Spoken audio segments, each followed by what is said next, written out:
राज्य लोकसभा चूंटणी पहला कोंग्रेसमां भंगाणने लईने विगतो सामे આવી છે। દાહોદમાં શહેર કોંગ્રેસ પ્રમુખનું રાજીનામું સામે આવ્યું છે। અંદરોઅંદર ડખાના કારણે રાજીનામું અપાયું છે। ઈશ્વર પરમાર છેલ્લા 2 વર્ષથી પ્રમુખ હતા। જૂથ દ્વારા વારંવાર વિરોધ થતો હોવાથી તેમણે રાજીનામું આપ્યું હોવાની ઈશ્વર પરમારે વાત કહી છે।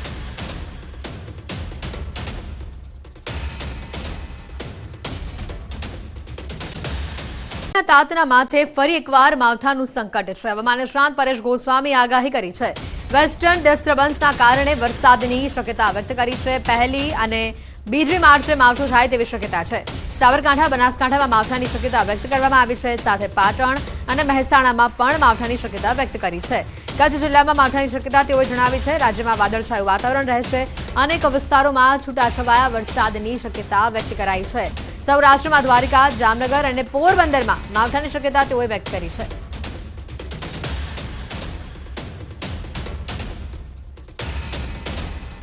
પવનની દિશા છે એ ઉત્તર પૂર્વની હતી, એમાંથી બદલાઈ અને અત્યારે ઉત્તર પશ્ચિમ અને ઘણી જગ્યાએ પશ્ચિમના પવનો થઈ રહ્યા છે, જેને કારણે આવનારા 2 દિવસ સુધી, જેમાં 1 અને 2 માર્ચે રાજ્યના અનેક વિસ્તારોની અંદર માવઠાના ઝાપટા પડે તેવી શક્યતાઓ છે।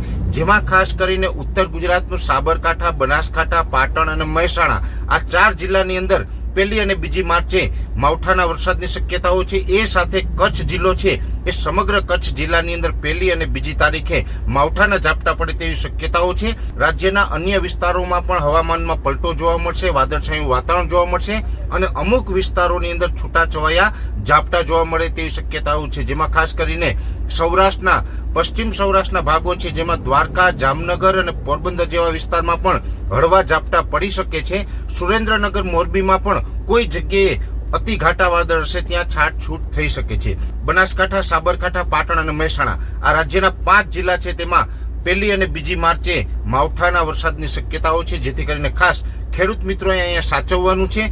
જેની અંદર આપણો અત્યારે જે રવિ પાક છે હાર્વેસ્ટિંગ ટાઈમે હોય તો એને ખાસ વહેલી તકે હાર્વેસ્ટિંગ કરી લેવું, અથવા તો હાર્વેસ્ટિંગ માટે 2 દિવસ ડિલે કરવામાં આવે તો આ માવઠાના મારને કારણે આપણે જે આપણો થયેલ 13 વર્ષીય કિશોરને પોલીસે 24 કલાકમાં શોધી કાઢ્યો હતો। ગુમ થયેલા જેનિલની પોલીસે પૂછપરછ કરી હતી। તેમાં જાણવા મળ્યું હતું કે માતાને જેનિલ પાસેથી 300 રૂપિયા મળી આવ્યા હતા। માતાએ તે અંગે પૂછતા તેને દાદા પાસેથી પૈસા લીધા હોવાનું કહ્યું હતું। દાદા પાસેથી પૈસા કેમ લીધા તે કહીએ જ્યારે માતાએ ઠપકો આપ્યો ત્યારે જેનિલને લાગી આવતા તે ઘર છોડીને ચાલ્યો ગયો।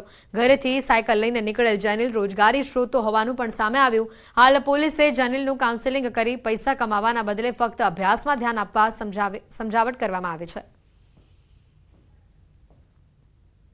કાલે એના મમ્મીની પૂછપરછ બાદ એવું મળે છે કે પરીક્ષામાં માર્ક્સ ક્યારેક ઓછા હોય અને બાળક છે ટ્યુશનમાં રેગ્યુલર પોતાનું ધ્યાન આપે એના માટે મીઠો ઠપકો આપેલો હોય, એ બાબતે કદાચ આવું કોઈ રિએક્શન હોઈ શકે, પણ બાળક હજી મળી આવેલ હોય અને આટલા કલાકો મા બાપથી દૂર રહેલું હોય એટલે ટ્રોમામાં હોય, તો આમાં ચાઇલ્ડ સાયકોલોજીસ્ટની પણ